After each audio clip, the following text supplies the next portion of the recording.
Hi there, Karuna. My name's Andrew and I am the essay corrector here at IELTSpodcast.com. Each time you submit a piece of work, I'll be reading through it sentence by sentence and offering you some corrections. These can be to grammar or to phrasings or even just to things like format and structure. The best way to treat these corrections is to go back to your own work and correct it yourself using my suggestions. In this way, each time you'll build up a list of errors that you're making most frequently. The way that we ascend from level 6, band 6 in IELTS to band 8 is by improving academics, so making it sound more formal and reducing small errors. In band 7 we are still allowed quite a number of errors, but in band 8 we are allowed almost none. So first things first, well done for getting this far in the course and sticking with us. And thank you for submitting these first essays for correction. What I'll do is begin with your introduction. Let me just get rid of the question actually. Create a bit more room. So here we should say, the development of skills for, let's be super specific, people's offspring is a contentious issue causing concern for, this is a generalization.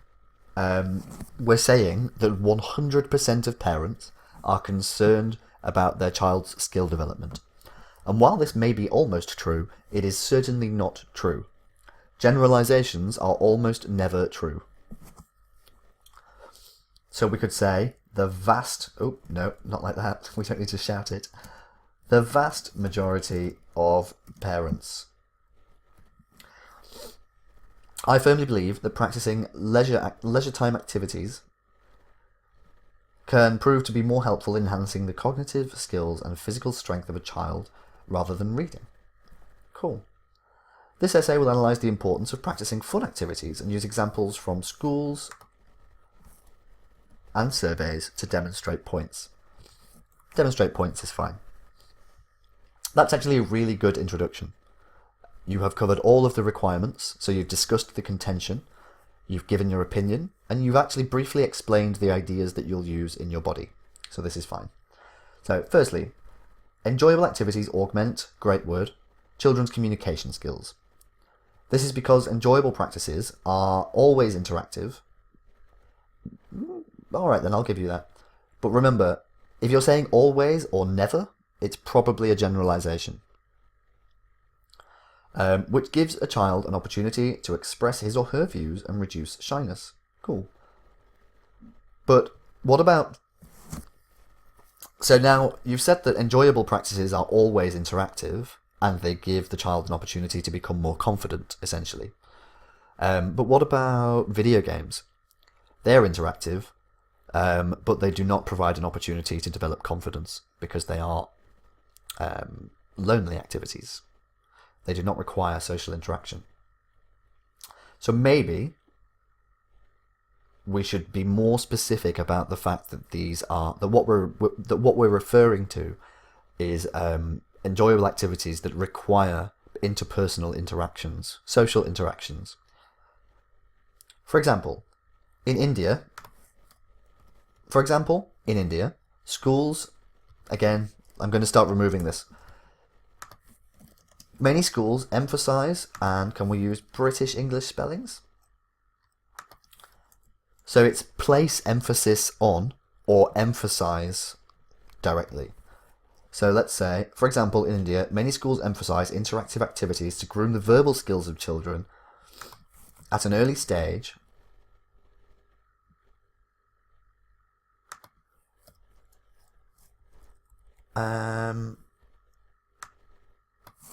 Let's say usually in kindergarten. Therefore, it is clear that fun activities can develop better spoken skills and imagination, making the child more extroverted, which reading, I would say, is unable to bestow. I think that would be slightly more specific. Secondly, doing is a bit informal. Participating in fun activities with children can make them more physically active. This is due to the fact that leisure activities always use such as instead of like. Such as sports, I don't like etc. Etc. is ambiguous.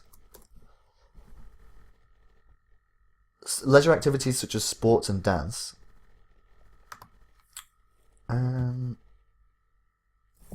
Let's say physical leisure activities such as sports and dance. Oh no, you've already got physical there. Okay, fine. Demand physical exertion. To exert oneself. To take action. To apply pressure. Which improves the blood circulation in the body. We don't need this bit. We can just say, which improves circulation in the body.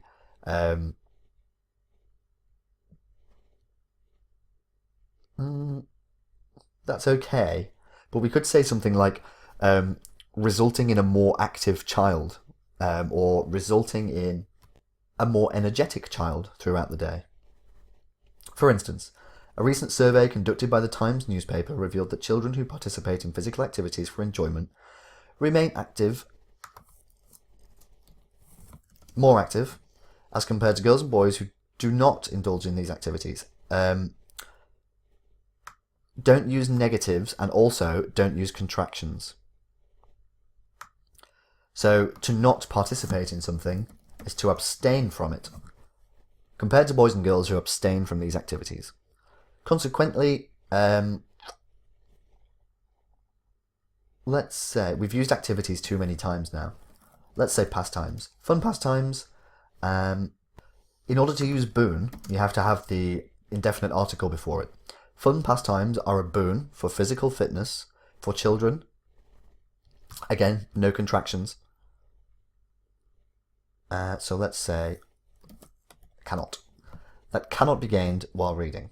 To conclude, from the examples and arguments provided, I accord that doing enjoyable activities. Why? No. Actually, this is not quite correct. We should say I opine that. Excuse me. In order to use accord, you have to. Accord is about will, so you have to. It's something like I chose to do it of my own accord, or you can talk about gifting something. So you could say, I must accord this to my own writing. But it's quite a complex usage. But if you want to say that I believe or I hold the opinion that, then it's I opine. I opine that doing enjoyable activities can contribute more in enhancing either our child's or children's creative skills. Oh. And here, let's say, when compared with reading alone, because it helps a child to express his or her thoughts and remain physically active. Good. So let's move on to your second piece. This was good. The only thing we've had to do with you is improve a couple of your phrasings and perform a couple of minor corrections. Your structure and your format is fine, but over the next few essays, what I'll want to do is just make everything a little more formal. Okay, so I've just realised that you only sent the one essay through, so I'll just ask that in future, once you've sent the next one through, after that, send them through 2 at a time, a task 1 and a task 2 together each time. The first 2 essays are both task 2s, so send me another task 2 next, but then after that, send a task 2 and a task 1 at the same time. Well done, actually. For a first essay, this really is quite impressive. I'm really happy with your performance so far.